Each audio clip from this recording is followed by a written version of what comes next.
Hey. All right, so I am now on the line with a Mr. Nelson. Shit. Chou. I'm sorry, bro. I forgot how you say it. Nelson Chou Ou. Chou, my fault. Nelson Chou Ou, my fault, man. You are an instructor, coach, as well as dancer for bachata. You also have a background in salsa, is that correct? Yes, that's right. Hey, perfect. And hip hop as well. Okay, awesome. Hip hop. You did say that. I'm sorry. You were born in Melbourne, Australia, but you currently live in Brisbane. Is that right? Yep. You say you spent what? You said 18 years in Thailand, or what was it at? Yeah, that's one, bro. 18 years in Thailand, Bangkok, Thailand, baby. Oh man, okay, awesome. I definitely want to talk to you about that, man. I'm super interested. I said it earlier, man, but I'll say it again. I really want to thank you, man, for taking time out to talk to me. I really do appreciate that. It's a pleasure for me, bro. Thank you. Shoot, big bro. And so, I've had a couple of guests on from Australia, thankfully, man. But I would love to hear from you, man. What was your childhood like growing up in Australia, man? Or I guess when did you leave to go to Thailand? Let me ask you that. I'm sorry. I was actually like 6 months old when I actually went to Thailand, so I spent most of my childhood in Thailand. Oh, well, even better, man. Okay, what sucks? Tell me that then. What was it like growing up in Thailand, man? I've never been. Bro, Thailand, the experience I had was crazy. So pretty much my dad worked for the American Embassy. So I had a bit more of like an expat lifestyle happening over there, which was definitely different from, I guess, most people would have experienced anywhere in the world. Okay, I got you, big bro. So I'm curious, man. So you say you had like a little expat lifestyle. I guess tell me this, man. What was Thailand like though? Man, you said it was cool. Like, why do you say it was cool though? Why do you say that? Look, the thing I love about Thailand, bro, the food, the hospitality, the pace of life. Actually, Thailand is like really fast paced. Things are literally open 24/7. If you want to get some like noodle soup at like 2 a.m, you got that happening easy as well. But like with Thailand in general, bro, like especially living that expat lifestyle, we're talking like kids clubbing at like the age of like 13, 14. It's a different lifestyle compared to like most places when you're like that age. Okay, I get you, big bro. Let me ask you this, man. So, I've never really been to Australia, but I've always heard, I guess Australian is kind of like westernized, meaning kind of very similar to the US, maybe. Yeah, I could be mistaken. Okay, cool. I'm curious, how does Thailand differ from Australia, if at all, or are they very similar? Oh, bro, man, like massive difference. Just the pace of lifestyle again. Like in Australia, man, things are closed at like about, I don't know, like 6 o'clock at night. It's like hard for you to find anything to do during the weekdays. Literally just living for the weekend. But in Thailand, any time of the week, any time of the day, you got something to do for sure. But in saying that, though, I would say the quality of life in general in Australia is definitely a little bit higher than what it is in Thailand, if that makes sense. I definitely understand that, man. Okay, so I'm curious, man. Tell me this, man. What were some of your childhood hobbies while growing up in Thailand? Yo, straight up, started off breakdancing. Breakdancing and playing yo-yo. Really, definitely straight up. There was a crew called Spin Control in Thailand. They're like these Thai, I was like probably at the age of about 12, and this b-boy crew was coming through my school, and they started breakdancing. I saw them, I was like, holy shit, these guys were like the coolest dudes ever. So from then I started trying to do some b-boying and started dancing, my dance life in general, just from that. Okay, man. So you started as b-boy, man. I want to get into that, but I gotta ask, man. Tell me about your professional career as a yo-yo artist. Talk to me about that, man. Yeah, funny enough, with the yo-yoing, there's this dude from my school. He was a Japanese guy. Came to school one day with a yo-yo, and he started doing some crazy stuff with the yo-yo. I'm just like, what is happening over there? That's just crazy. So went around the stores, picked up a yo-yo, and started hanging out with him. Funny enough, we actually had a crew of about 6 of us playing the yo-yo. And that year, we entered a talent competition where we actually came third. Third against like people doing like breakdancing, people singing and all that stuff like that. The yo-yo boys, we came third. We're like, holy smokes, how did that even happen? So wait, were you in like a yo-yo gang or something? Were y'all like... Yeah, it's like a yo-yo crew. 100? No. Yes, we brought some people. No. We just literally every single day, we just be walking around with our yo-yos, just throwing around, trying to do some new tricks, figuring stuff out together. And man, yeah, it was a hell of a good time. Most of them, funny enough, were actually like Japanese or Korean. I think just Asians in general, just like doing this kind of like, stuff. I feel you, big bro. I mean, I ain't gonna front, man. When I was young, I used to love the yo-yo, man. I think the only thing I could do was like maybe walk the dog. I didn't walk the dog, isn't that one of them? Yeah. Yeah, that's cool, bro. I started doing walk the dog, the Eiffel Tower, the swing. There's all these other little tricks you can do. All right, see, You got some crazy names happening too. Some of the crazy names are like you've got like the atomic splitter bomb and all this stuff like that. I can't remember half the stuff I do anymore. Oh man, that's super cool, big bro. Okay, that's awesome, man. So you unfortunately, I guess, take a pause on the yo-yo and you start to do b-boy. Does b-boy start to become more important to you? B-boy dancing? Yeah, 100%. Because at the end that we realized that what, as much as yo-yoing was fun, it wasn't pulling in any delays. You know what I mean? So it was like girls were like, this guy's just playing the yo-yo. Like, sure, we won like third place at a talent comp, but we weren't really pulling any girls. So we just like, you know what, b-boys, that's where it's at. Okay, let me ask you this. I guess, do you remember how old you were when you first started to get into b-boying? I think I was about roughly 12, okay. 13. Yeah. Okay, so tell me this, man. I know it might have been a long time for you, man, but tell me about your beginner stage in b-boy dancing. What was that like? Bro, like I think at the beginner stage of b-boying, the amount of times I wanted to give up was ridiculous. I must say, if it wasn't for like the other mentor boys that we had around there, I probably would have quit. Probably within the first 2-3 weeks, kind of thing like that. But you know what? It's just like anything in life, right? You take your time to actually build it up slowly and slowly and slowly. Then when it clicks, it clicks. Okay. Did you say a friend introduced you to it? Is that what you said? We had like these other older boys from like outside of school come in b-boy around the school that I went to, and we saw them. We're like, whoa, what are you guys doing? This is like the coolest thing ever. And yeah, we just hung out with them. So let me ask you this then. Let me ask you this. I'm very curious, man. When I think of b-boy, I think of like hip hop music. Is that what you were doing, right?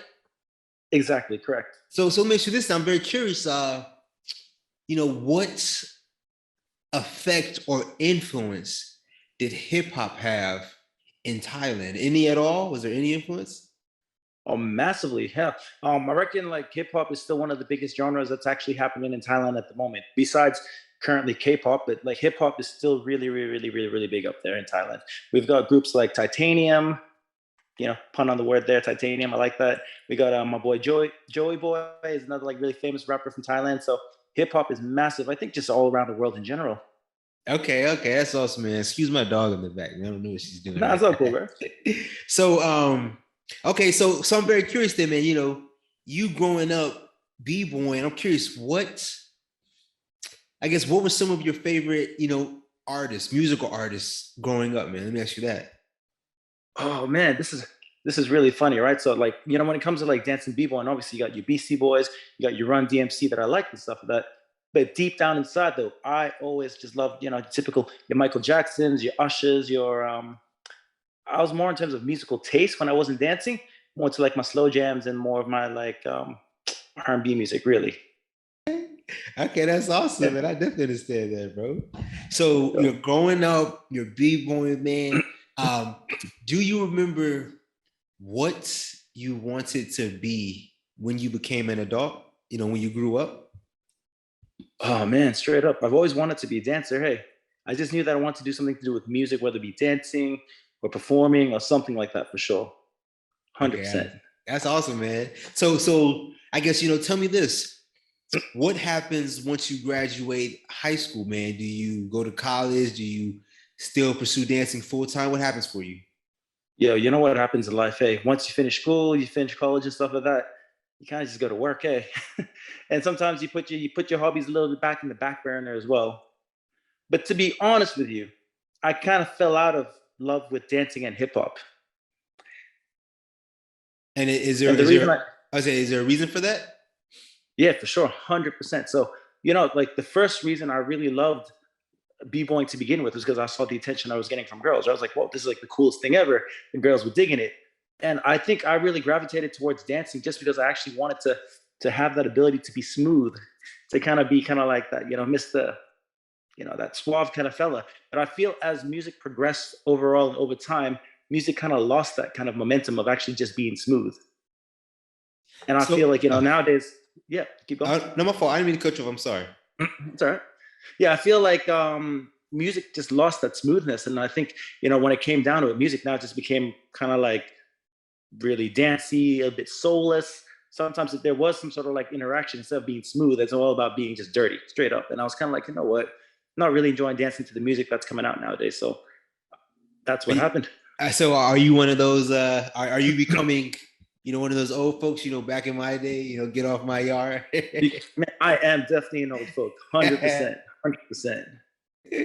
No, I definitely understand that, man. So I guess, tell me, man, you unfortunately start to lose your passion, your drive for dancing, man. What replaces what replaces that for you at that point? At that point came down, man. It's really sad. Sneakers. I'm a big sneakerhead.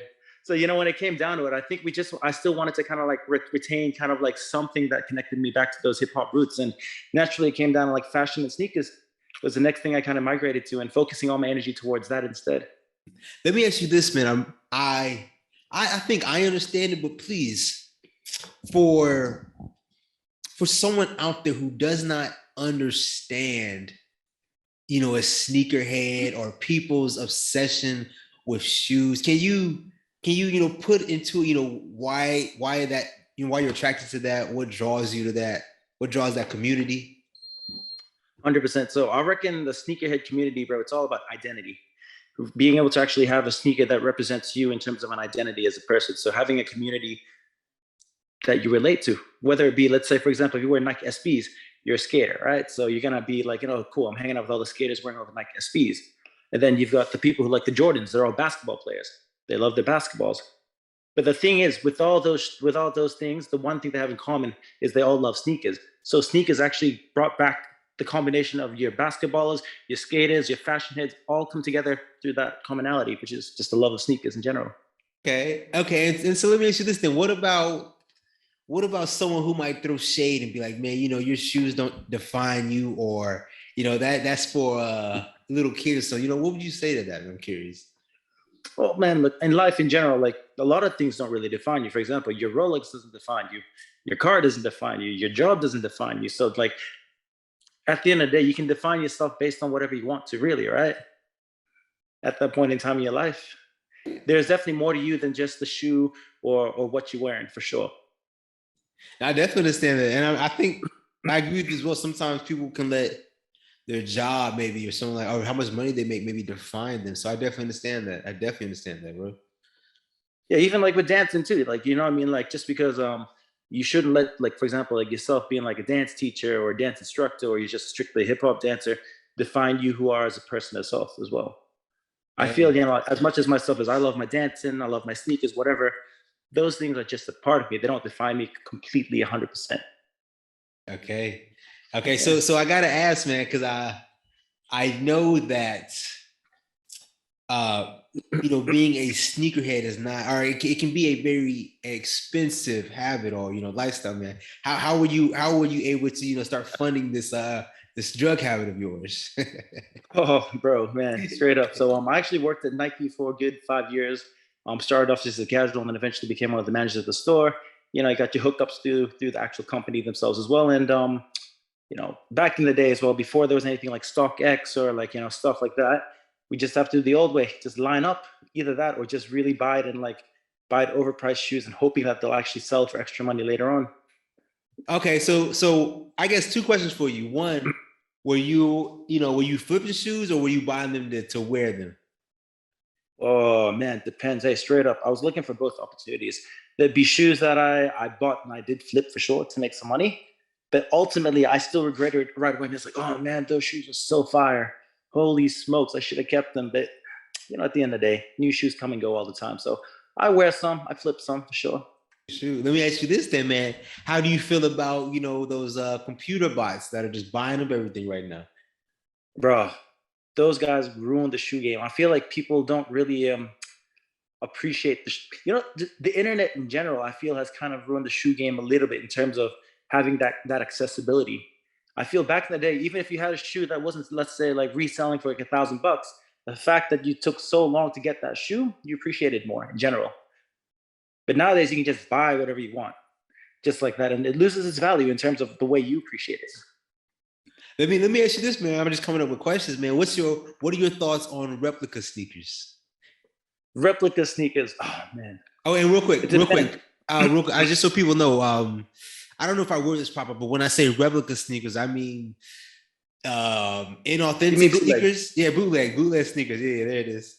Straight up. All right, cool. For me, bootleg sneakers, man, twisted between it, right? So for me, if you're wearing bootleg sneaker and you're fronting like that they're the real deal and you're trying to wear them just to like show that you got that status, that's not cool.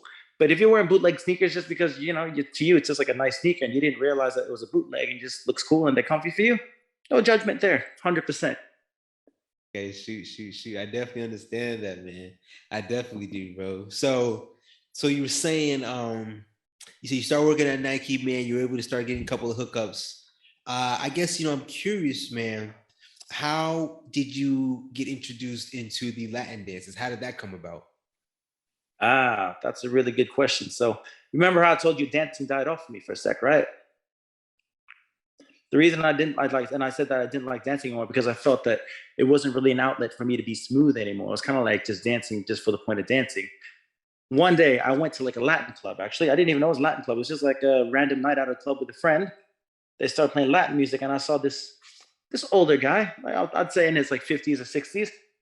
And the whole night I could see all these hot girls just coming up to him and being like, asking him for a dance. He wasn't asking them. They were coming up to him to ask for a dance. I was just like, who is this guy? Holy smokes. I want to be like him. I'm just like, that's what I want to be like. I want to be smooth like that. So I found my love for dancing back again through that.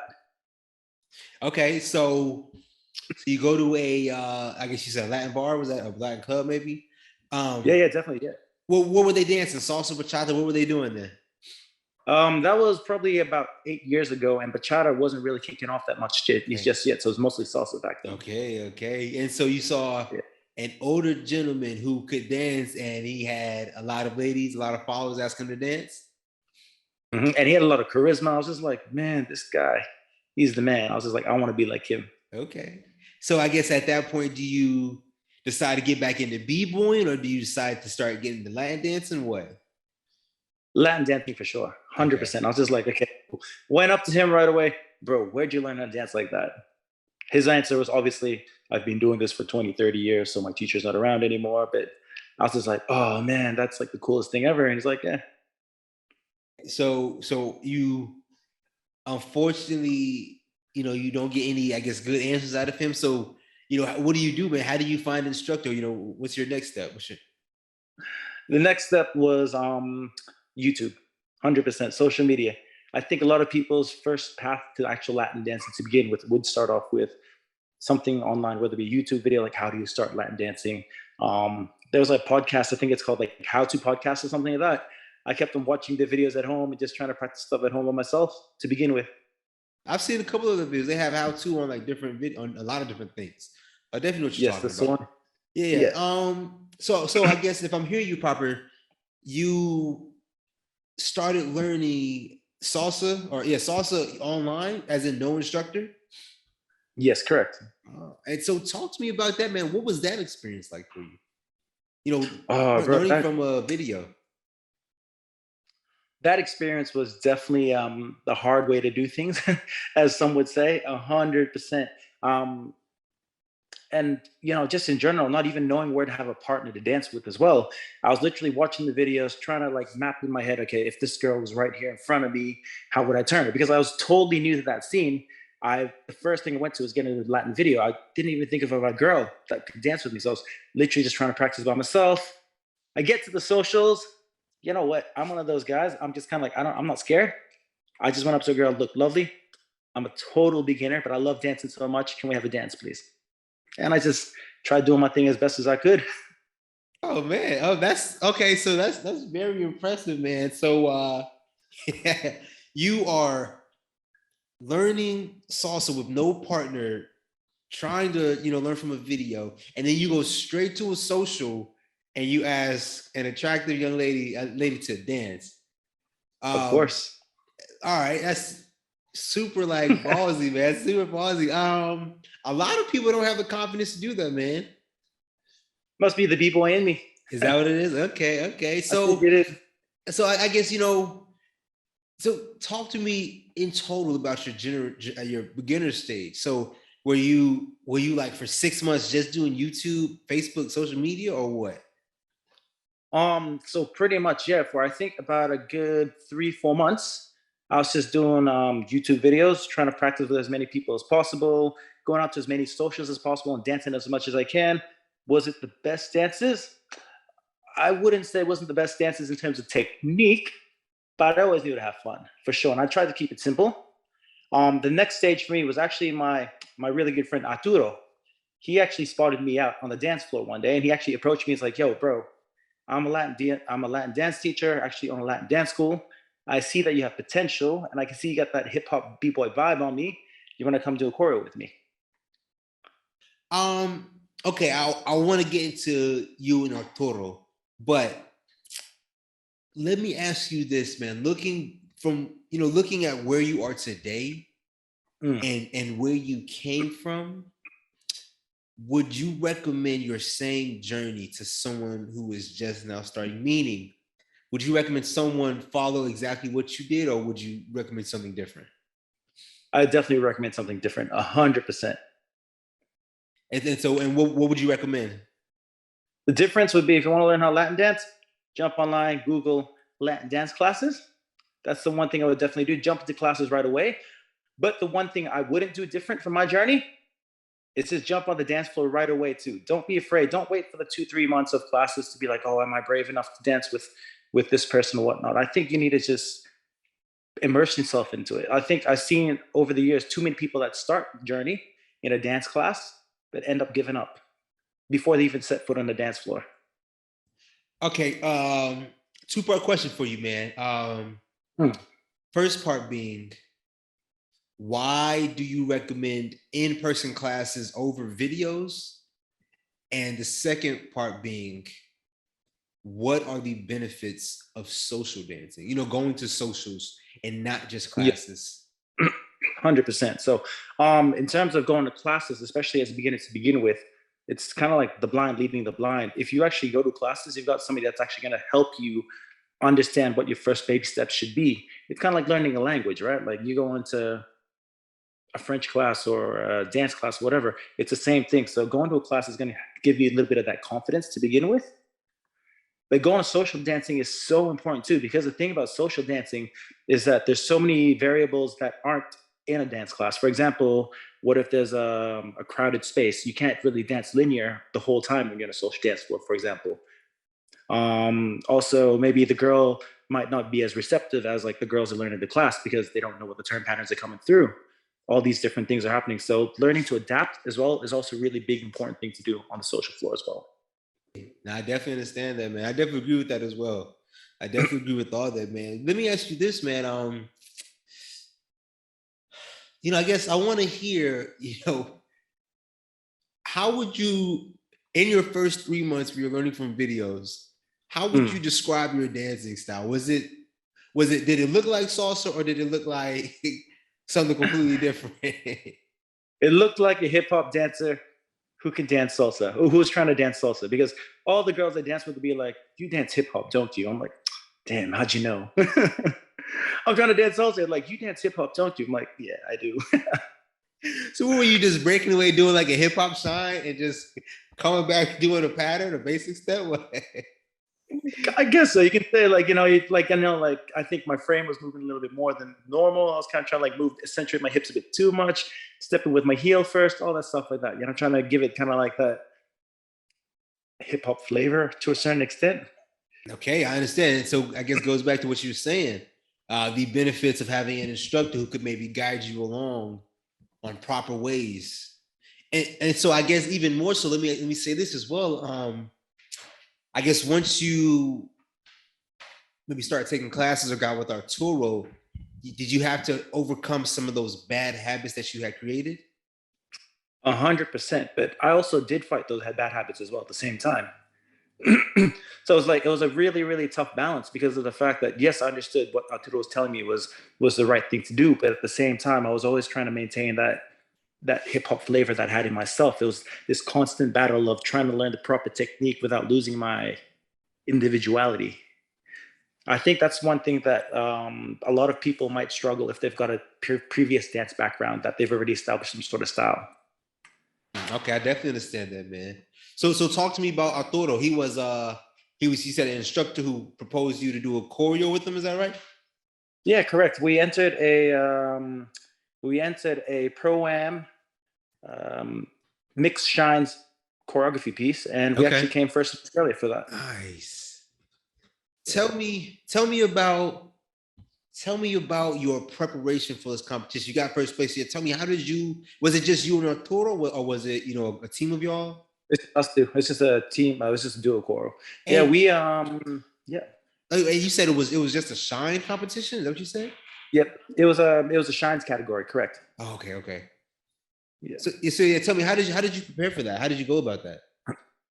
Arturo already had a pre-mix happening through, so his mix was actually really cool. So it was like a b-boy salsa mix. I think it was something by some sort of DJ by like DJ Maya or something like that. So salsa, but definitely had like a massive like hip hop breakdance kind of influence with it. So we definitely used some of the hip hop background that we both had. But on top of that, we trained probably about 3-4 times a week leading up to the competition, doing all the other stuff as well, all the shines that are like proper salsa, all the little nitty gritty with the hand movements and stuff like that as well.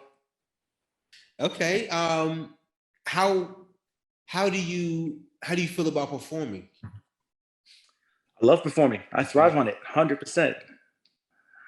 See, I'm a little bit different, man. I get super anxious, super nervous. I do not like performing. Oh, really, man, bro? For me, performing isn't about like necessarily showing off, but it's just I don't know. This is something about me being on stage and being able to kind of I don't know how to say it. I think I do love the attention. I think I do. I'm not gonna sugarcoat Yeah, it. be proud of it, man. It's nothing to be ashamed I'm of. not gonna sugarcoat it. Yeah. Fuck it. I love the attention. So man, I see, and I don't like the attention. I don't like when all eyes are on me because I don't want to talk about myself, man. But it was like a group of like 8 couples, and I'm all in my head. I'm like, man, everybody's looking at me, and it's like 8 of it. It's what is it, 16 people, and but I'm like in my head, I'm like, oh my god. So it's cool how different people can be, man. You thrive in that situation. I hide in that situation. Gotcha. All good, bro. Yeah. So you and Arturo start practicing. You get first place in the competition. Congratulations, man. Tell me, Boom. does that? Oh, right. Yeah. Oh, tell me, does that spark, that Latin flame in you to keep going? What happens after you get first place? After that, man, it was because it was a shines piece that we did. When I watched all the other people that competed in like the partnered choreography like categories, that sparked a new interest for me, which was actually doing more of the partner dancing and actually getting a little bit more into the partner dancing side of Latin dancing, 100%. Okay, so I guess, do you still continue to train with Arturo? Like, what happens? What happens next then? Oh man, unfortunately, me and Arturo don't train as much anymore. Arturo's taking a break from dancing. I think he injured his knee. I ended up just dancing more salsa socially, doing a few classes here and there, and then I found my love for bachata, Okay, and that's where. okay. So yeah, talk to me. I know a lot of times they will play bachata at the salsa socials or whatnot. Is that kind of how you got introduced initially? Yes, 100% sure, definitely. It was really funny though. Hey, back in the day, people would actually sit down when bachatas were being played. It was like one of those things where like salsa was the main dominant dance, and they play a bachata here or there. It's kind of like for people to kind of rest. Um, I kind of I'm kind of jumping back and forth, man. But were you learning salsa? Was that in Thailand, or was that when you moved back to Australia? Yeah, that's when I was back in Australia. So I was actually introduced to Latin dancing really late. I'm 34 now, so I got introduced to Latin dancing when I was 26, Okay, roughly. okay. Really late. Nah, man, Yeah. no, that's not late, man. That's perfect, man. Better late than never. So I guess talk to me then. Actually, let me ask you this, man, because you were saying how bachata was, not that popular, and I definitely understand that. to my understanding, yeah, bachata was not as popular, and now there's kind of this resurgence where it's really getting very popular and people are absolutely loving it. Um, Yeah. Talk to me about the social dancing scene in Australia, man. What is it like? I know Yeah, COVID's cool. kind of crazy right now, but hmm The social dancing scene in Australia, especially in my city of Brisbane, definitely a bit more on the older demographic, 100%. I just feel like in general, because Australia is quite a young country, we don't really have much of like a dance culture in terms of like having a cultural dance or anything like that. So most of the people, especially in the younger generation, tend to like to play their footy. They like to go to the pub and all that stuff like that. So dancing tends to be more of like an older crowd, but there are still definitely some younger crowds coming through now as of because of Bachata Sensual. okay. Okay, and okay, I understand that, man. So tell me, I guess tell me about your beginner stage in bachata, man. Were you still going back to videos for that, or were you taking classes? How did you learn? Yeah, so bachata, I actually there's a really famous dancer, um, Chloe from Carlos and Chloe from Paradiso. She actually invited me to go do one of her choreographies as well for bachata. She's like, "Hey, yo, Nelson, I've known you from my hip hop days. So I've actually known her for like about 10 years before I started Latin dancing." And she's like, "You know what? I'm starting to teach a bachata choreography. I'd love you to join in because you've got that hip hop flavor." I'm like, "Cool, let's do it." So you start taking classes with her. 100%. So did you did you find that it was easier to learn bachata, pick up bachata because of your background in dancing, or It's funny enough. So the thing is, I was doing the choreography, which was a bachata choreography, but actually wasn't taking any actual classes themselves per se. I was actually still taking classes for salsa because back in the day when I started, I was still liking salsa. I was like, oh man, salsa music is so much more punchier, it's so much more lively, so much more energy. I'm doing this bachata choreography just because she asked me to do it. But during the whole choreography course, though, like the thing about me is I've always been like a really inquisitive person. So although it was a choreography, I was thinking in my head, like, okay, how do I do this move in real life? I know it's choreography, but like, let's see if I can try to do this piece of choreography on the social floor. so okay. So it sounds to me like you're really a performer who just social dances on the side or something. Is what it sounds like, man. Like you really like to Oh, perform. That's what it sounds like. it used to be like that, but nowadays I'm loving social dancing Okay. and I'm loving just really sharing my knowledge with people more nowadays. Okay, I understand that, man. So you practice for this choreo. Um, Let me ask you this, man. I'm very curious to hear from you. So you have a background in performing. Um, do you think that a great performance dancer is also a great social dancer, or are they two different skills? Two different skills, man. It's just like a difference between a sprinter and a long distance runner for sure.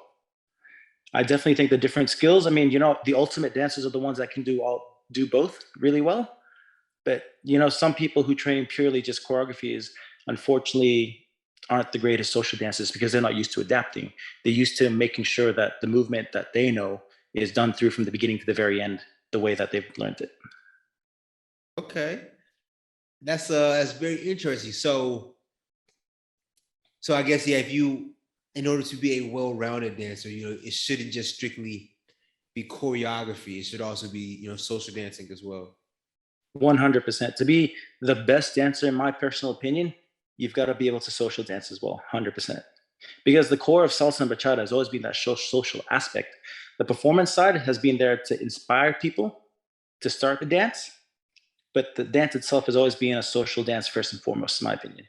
Okay, I definitely understand that, man. I definitely can agree with that. I kind of set you up for that question. I thought I knew the answer, but I wanted to see what you thought about it. So I definitely understand that, man. So I guess, tell me this, man. How what sparks your desire to get into teaching and into instructing? How does that come about? Oh man, that's a really, really, really good question about teaching and inspiring. I think for me, because I enjoy dancing so much and I really put so much time and effort into dancing, for me, it was being able to, it was seeing other people do stuff and like seeing opportunities that I could help them improve. So for me, the whole teaching thing has always been more about opportunities to help other people enjoy the dances as much as I do. Okay. I definitely understand that, man. Tell me about this. Talk to me about the responsibility of a teacher, of an instructor. Talk to me about that. Man, the responsibility of an instructor is making sure, obviously, that your students, first and foremost, have proper technique. Technique is the one thing that I can't reiterate more than anything else, because technique is going to be the one thing that's going to get your dancers to enjoy the dance the most, and also have people dance with them enjoy it as well. But at the same time, too, I think also the responsibility of a teacher is nurturing people's ambitions of dance.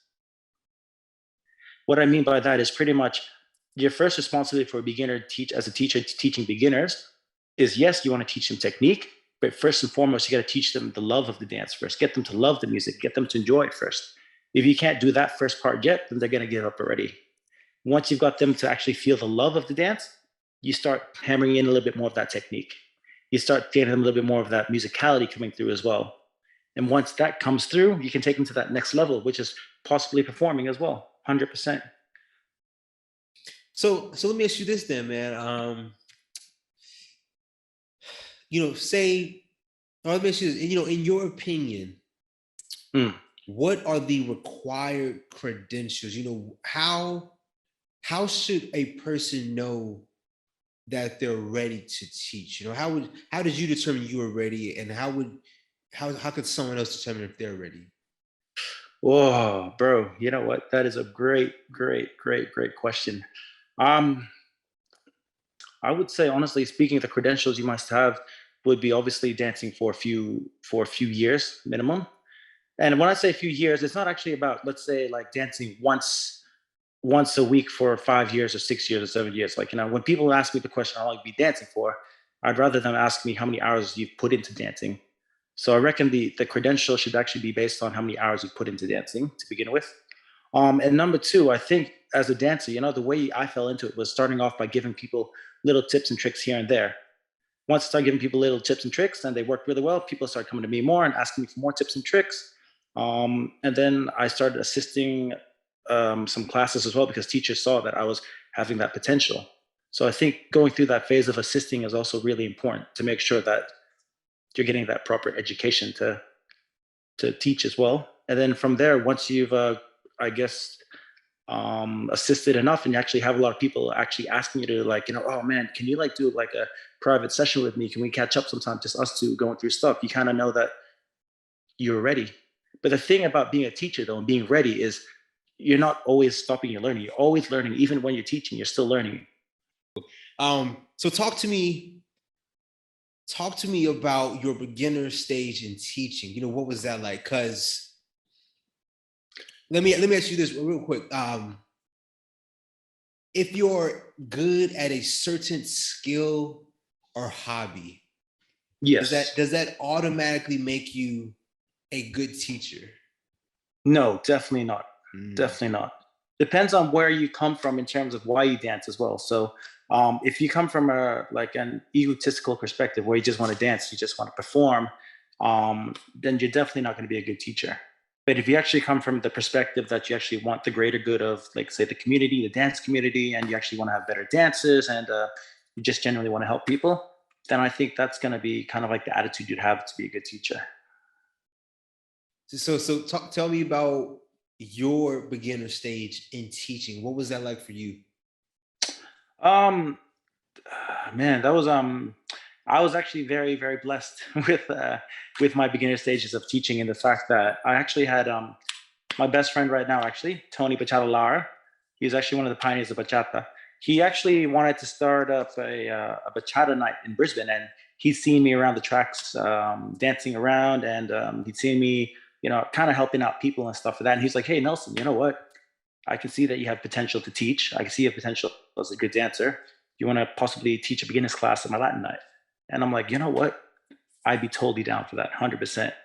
But on the side, I was also like helping out all my other friends who were like, in the dance scene as well, who were coming up to me and be like, oh, bro, that move, how do you do that move? How does that work? How did that happen? So just because people are constantly asking me how to do things, I was like, you know what? Maybe this was my natural progression. Um, I've only talked to you for 40 minutes now, man, but I get this impression, man, that you I guess you don't run away from challenges, man. I feel like if you presented the opportunity, man, you probably would say yes to it, man. I'm curious Mm, for someone who maybe always second guessing or very hesitant mm. to take on a new challenge, man. Any words of wisdom, any advice you could offer this person? Yeah, pretty much. Oof, pretty much. If you don't give it a shot, you've already lost. Simple as that. Taking that step towards anything is better than taking no step at all. If you're gonna just sit your life sitting out back saying like, "Oh, I'm not gonna do it," and let fear control you, then life ain't gonna progress. Okay, okay. I definitely understand that, man. I definitely do. Let me ask you this, man. So you've been dancing for the past 8 years, 26 to Yep. 34, right? Yep. Um, let me ask you this, man. What are some lessons? Actually, let me correct myself. You actually been dancing b-boying since you were 12. You said, is that when you started? That's the one. Yeah. Okay. So even longer, even longer. You took a break, but you started even back then, man. So let me ask you this. Yeah. What are some lessons that you've learned from dancing that you're able to translate to your everyday life? Oh man, so much. Hey, so much. Specifically in terms of b-boying, I think the confidence definitely translated to my life in general, and that's I think the way I've approached my life in terms of like when opportunities present themselves, I've tried my best to just seize it and see how I go. I think the b-boy dance as in nature itself is always being more about yes, having a mentor, but trying to work things out yourself as well. So in terms of the b-boy aspect, it's also helped me try to just work things out in my everyday life on my own without necessarily always waiting for a mentor, not always waiting for somebody to just pull out a hand for me. So that's one thing that I've got from b-boying for sure. And that definitely affected my Latin dancing path as well. In terms of Latin dancing, I highly believe the way you dance really represents who you are as a person as well. And the way you treat other people on a dance floor definitely represents how you treat other people in real life too. Okay, I understand that, man. I want to speak on, you saying, your initiative to, even if you didn't have a teacher, you still trying to learn. I think that's the issue of myself, man. Like I really want to get in like Afro dance, man, but I don't have any teachers around. Hmm. So I feel like I can't do it. But then I realized, man, I could easily go on YouTube and just start practicing by myself, man. And that's Of just course. something I've been trying to do. I lack that certain initiative or like that, maybe that confidence to teach myself. I don't know what it is. But Yeah, yeah. I understand what you're saying when you said that b-boy, kind of gave you that confidence or that, yeah, confidence to do it yourself. I understand that, man. I definitely understand that. Yeah. I feel that, like the thing about this, right? So people obviously like talk about like how like YouTube and like learning from YouTube is not the best thing to do in terms of Latin dancing and partner dancing and stuff like that, right? For me, I think the best path of learning how to dance is actually doing both. The reason why I say that is because of the fact that the best dances that I know are the dances that don't just learn while they're in a classroom. Yes, they learn in the classroom, but they learn so much outside of the classroom as well. So they devote themselves outside of that classroom to learn how to dance as well, whether it be on the dance floor when they're dancing with a beginner, whether they're watching a YouTube video, whether they're just listening to people talk in general. They're always constantly thinking about dance in their mind. And that's where the best dances come from. Now, I makes complete sense, man, because you think about it. I'll say from my background, I had maybe one or two classes a week, and that might be 3 hours a week, and maybe a social here or two. But if you're coming home, still putting in that work, still putting in that practice, man, you can rack up the hours instead of 1 year of 3 hours once a week. You get me? So I definitely understand that, man. Putting in that extra work, that extra time, that extra dedication. Of course, you're gonna level up so much quicker than your peers who are just half doing half of that. Yes, 100%. So I definitely understand that, big boy. I definitely understand that, man. Yeah. Let me ask you this, man. I'm very curious. Yeah, you kind of already spoke on this, man, but talk to me, the dancer you are today. Mm-hmm. Tell me, how has your background in b-boying, how has that influenced your current style in any way at all? Yeah, definitely. If I've had to tone it down a little bit, I'll be straight up with you because let's be honest. Like when you go into a club, you don't want to be trying to battle a girl, right? So I've had to tone down my style of dancing a little bit. But definitely, the b-boying has influenced me in terms of, let's say, the way I hear the music, the way I hit the music, the type of songs I'm attracted to as well, and to a certain extent, the moves as well that I'd like to do. Understand that, man. Let me ask you this, man. I'm very interested to hear from you because of your background, man. When I say the word musicality, what does that mean to you? Oh, musicality, man, means so many things. But musicality to me is just literally. Oh, a lot of people have different interpretations of musicality, right? Some people think about just the instrument specifically, hearing all the different instruments and stuff like that. For me specifically, I like to more work on the vibe of the song in terms of the intensity of the song, the beats, the melody, and how that flows as well. I prefer to work on that more. Okay, so let me ask you this then, man. How how can somebody improve their musicality? Just listen to more music, baby. Simple as that. Okay, Every so does that. That's it. Listen to as much bachata, salsa music as possible. You kind of learn where the breaks are happening through. You kind of learn that, the guitar has a certain kind of rhythm to it. I think that's just literally the best way to do it. And also make sure you dance to it as well if you can. When I say dance, just do shines at home if you don't have a partner. That's fine. Move to it. Definitely, yeah, definitely, man. I definitely understand that. Let me ask you this, man. Can you give me one tip, one piece of advice Mm. that can make anyone a better dancer immediately? In what style? In any style. Give me one piece of advice that can make anyone a better dancer in any style of dancing. Whoa, this guy, you put me on the spot. Dang. All right. One tip for me: close your eyes when you start your dance. When you close your eyes, you allow yourself to imagine yourself into a totally different space, a totally different world, a totally different character. And when you open up your eyes, exist in that character, exist in that world. That sounds like a some deep shit, man. I like it. I like it, big bro. Thanks. I want to thank you so much, Nelson, man. For like I said earlier, man, taking time actually to talk to me. I really enjoyed this, man. Thank you so much, bro. I really appreciate the time too today. Hey, Of course, big bro. Tell me this real quick, man. Tell me, I know you said you're teaching at a dance studio. You said that they're not really open right now, but do you have any upcoming events? Anything you want to plug? Anything you want to share? 100%. So, guys, we got, if you're in Australia right now, Bailando Sensual Festival, February the 3rd to February the 8th is the festival to be at. If you love your bachata sensual, there's no other place to be. Simple as that. We'll see y'all there. Perfect, perfect, big bro. Tell me this, man, real quick as well. How can people get in contact with you? How can they reach out to you? Yo, guys, hit me up on Instagram, Nelson Chou Ou, at Nelson Chou Ou, my bad. That's my Instagram page. And yeah, Facebook me, Nelson Chou Ou is my name. Hit me up. Love to collab with everybody, do some dance videos. If you want to do some online sessions, let me know too. More than happy to give you guys any tips. Perfect, perfect. I'll make sure when I post this, man, I'll put your social media links in the description, man. I got you.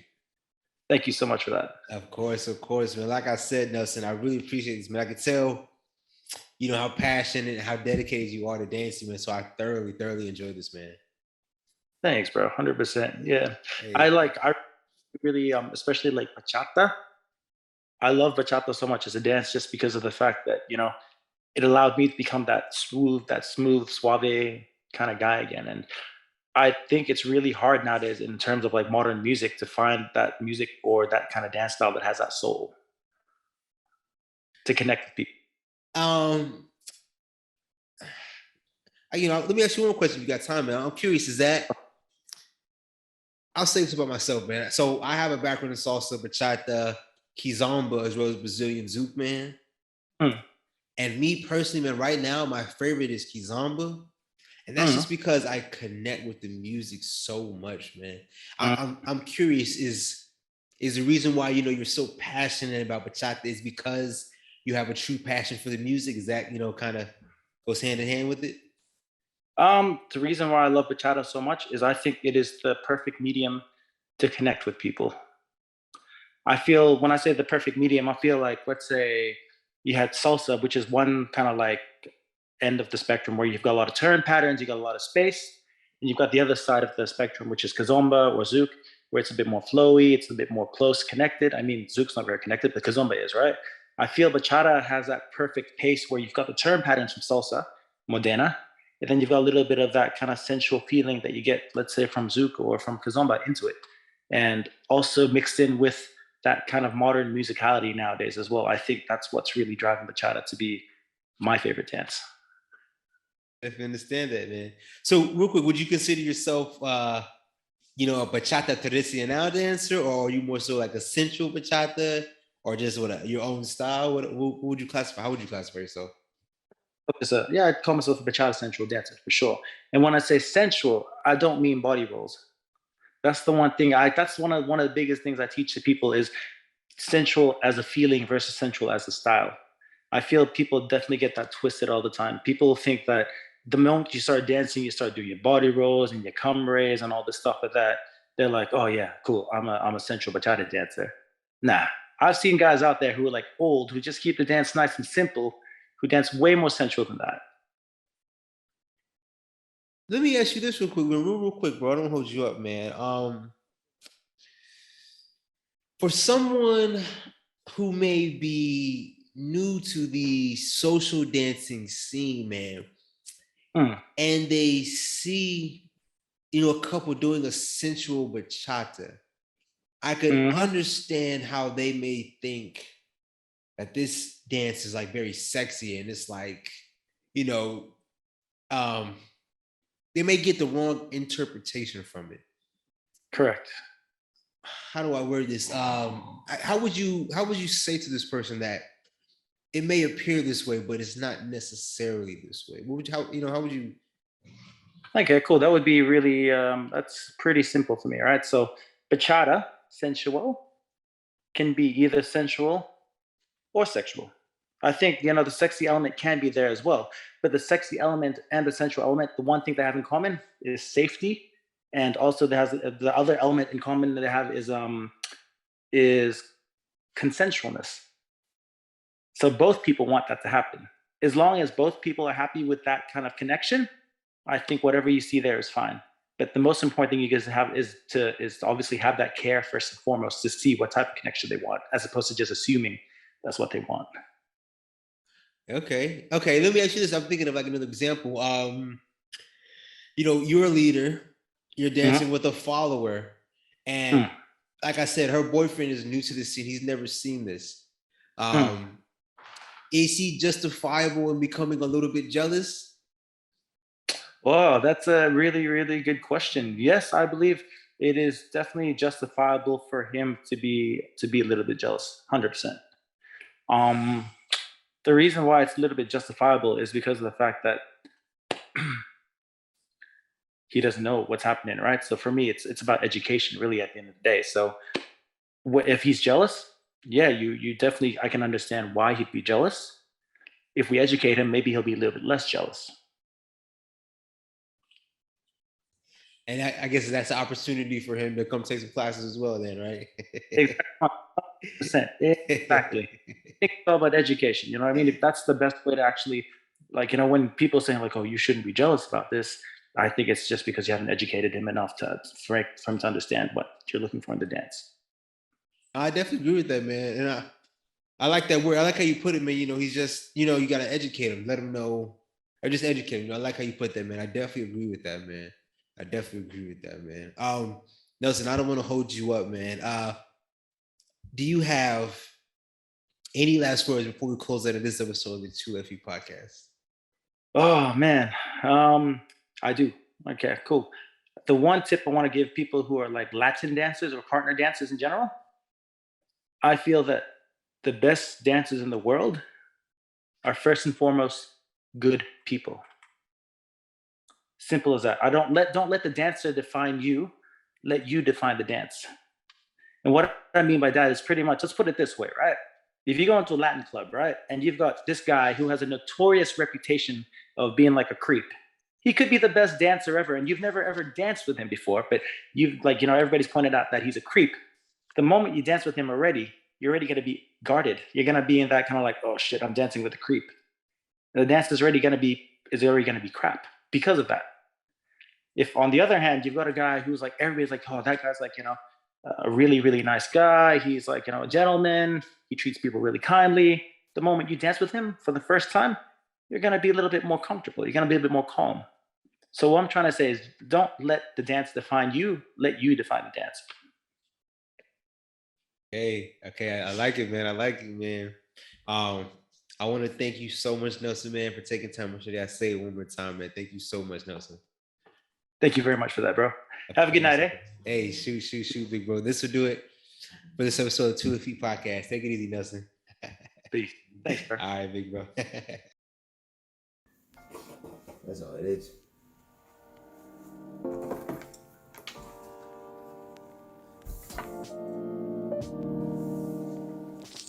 Hey everyone, if you made it this far all the way to the end of the video, I want to thank you so much.